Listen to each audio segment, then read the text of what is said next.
verse 31.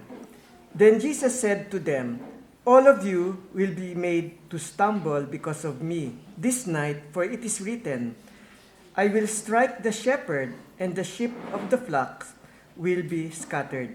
But after I have been raised, I will go before you to Galilee."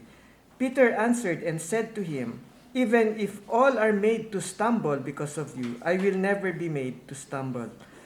Jesus said to him, "Assuredly I say to you that this night before the rooster crows, you will deny me 3 times. Peter said to him, "Even if I have to die with you, I will not deny you." And so said all the disciples. Then Jesus came with them to a place called Gethsemane and said to the disciples, "Sit here while I go and pray over there."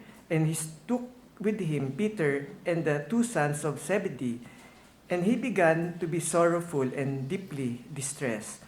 Then he said to them, "My soul is exceedingly sorrowful, even to death. Stay here and watch with me." He went a little farther and fell on his face and prayed, saying, "O my Father, if it is possible, let this cup pass from me. Nevertheless, not as I will, but as you will."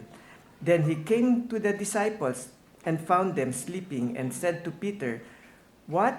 Could you not watch with me 1 hour? Watch and pray, lest you enter into temptation. The spirit indeed is willing, but the flesh is weak." Again, a second time, he went away and prayed, saying, "O my Father, if this cup cannot pass away from me unless I drink it, your will be done." And he came and found them asleep again, and their eyes were heavy. So he left them, went away again, and prayed the 3rd time, saying the same words. Then he came to his disciples and said to them, "Are you still sleeping and resting? Behold, the hour is at hand, and the Son of Man is being betrayed into the hands of sinners. Rise, let us be going. See, my betrayer is at hand." Sa nabasa natin, lubhang nalungkot ang kaluluwa ng ating Panginoon na halos ikamatay niya.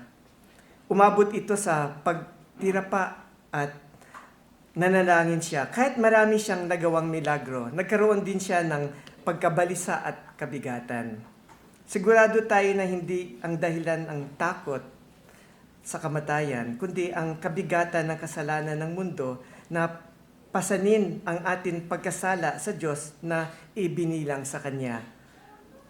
Siya rin ang maging katuparan o hantungan ng sisi, yung scapegoat, ayon sa Leviticus 16 na kambing na pinakawalan sa ilang, dadala ang kasalanan ng mga Israelita.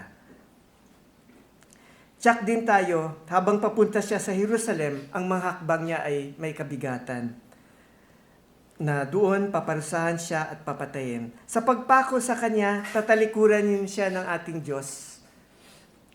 Mababasa din natin na si Kristo ay nanalangin, na siya ay may kalungkutan ay dapat din natin tularan. Na ang pangunahing layunin natin ay ganap isuko natin ang ating kalooban sa Kanya. Tulad sa isip ni Kristo na walang reklamo, nakita rin natin ang kahinaan ng tagapagsunod sa Kanya, ng mga apostol niya, na maging handa tayo manalangin, na hindi tayo madaig ng mga tukso.